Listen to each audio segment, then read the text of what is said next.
Beaten with belts, locked in fire hydrant cupboards, forced to lick shoes, made to bark like a dog. As many as 16 Year 7s at Waverley College, an elite boys' school in Sydney, were allegedly subject to the violent and degrading hazing rituals over 3 days in October. 6 Year 9 students accused of perpetrating the acts have been expelled. This type of behaviour is really common now, and it's because of the culture that is being embedded within these schools. It is these rites of passage, it is the lack of role modelling, acceptance of terrible hazing behaviour that has been passed down from generation to generation. It appears that the college has done the right thing. They've acted swiftly and decisively in expelling the students involved, as they should. There should be no tolerance for that sort of behaviour at schools in New South Wales. Some boys reportedly left with severe welts and bruises from belt lashings. Others dragged into a classroom without CCTV and forced to say phrases like, "I am your." One boy allegedly had a swastika drawn on his wrist. The notion of humiliation, of embarrassment, these young men trying to create a sense of identity, and many of them are obviously seeking this power and dominance, clearly very dangerous and problematic behaviour. The bullying began after a group of Year 7 students threw fruit and water at Year 9s at lunchtime. A woman who claims she's a parent of a Year 9 student arguing, "There's two sides to the story." But the school says most of the children attacked had nothing to do with provoking the Year 9s. What started as some silly behaviour turned into assault and humiliation type behaviours. Behaviours which are becoming all too familiar. This just the latest in a string of shocking displays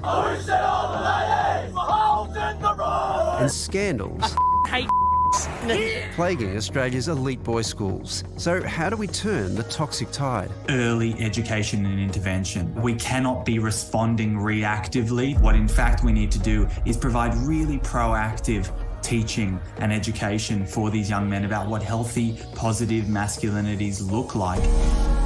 Has this not been happening forever, though? In one form or another? Some version of it has. And so it's the high-profile nature of that school that probably makes it newsworthy. And the fact that a lot of this stuff gets filmed and so we get to see it.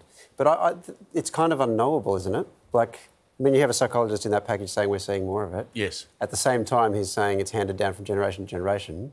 So I don't know how to square it. I guess what has changed fundamentally is the online abuse, yes, which makes it even worse. And then that parlays itself into this physical abuse. But I'm sure in one way or another, all of us at every school we ever went to saw something like this. Do you know what I haven't seen before, though? I never saw it in my school. I don't know if you guys did, but that is new, is the swastika stuff.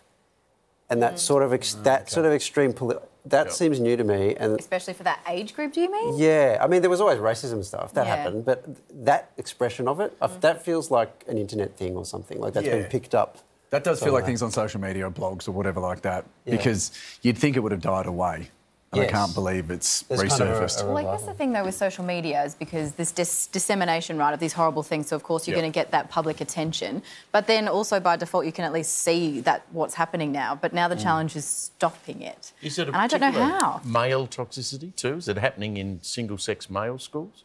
I think more than yes, anywhere but I else? also think... I'm not sure about more than anywhere else, but I think that it would be a different type of hazing or bullying in an all-girls school, for instance. I think it would be far more targeted online. Don't get me wrong, I got a lot of mates that went to all-boys schools, some great guys, but it used to bewilder me when I went to high school. Like, I was like, why would you go to an all-boys school? Like, I had the option. Remember my mum said we could go to the all-boys school in Geelong or go to the school I ended up going to. My brother and I were like, nah.